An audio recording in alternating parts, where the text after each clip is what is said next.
Today we're talking about migration, and this is tape-to-tape migration in DNAevolution version 4.5. This is an archive-to-archive type of feature. So the way it works is that you're going to have a pre-established archive with content in it that you want to move forward.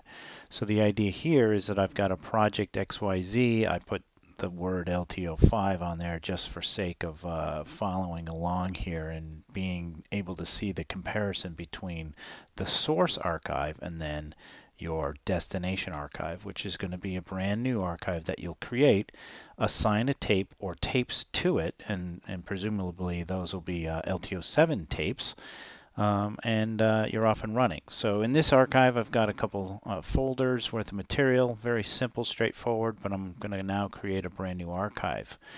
And for labeling's sake, if I want to keep the same project name, I can go ahead and do so and just give it an extension, with LTO7 after that if I'd like. I'll go ahead and assign a tape to that. And then now you'll see that in the archive list, they show up right next to each other because everything's alphabetical. So you've got project XYZ LTO5, you've got project XYZ LTO7. I'll just take a peruse again through the actual file set that's in the LTO5 archive. And as you can see in LTO7, it's completely empty. So now I go over to the Clients tab. I select my archive manager. That's the one that's connected to the LTO drives that I need to use for migration. I select migration. And in the migration window, it's very straightforward. I'm going to just basically choose my source archive. And then I'll jump over and choose my target archive. So I've got LTO5 archive in the left-hand side as the source. And I'm going to put LTO7 in the target archive. And when I hit the add tapes, the system automatically comes up with the tape that's already associated with my project XYZ LTO5.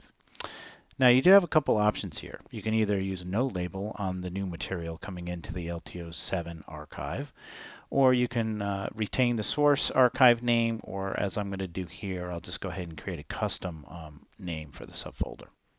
Once I have that labeled, I can go ahead now and move down to the bottom of this window and click on that you understand the ramifications of doing this migration, start the tape migration.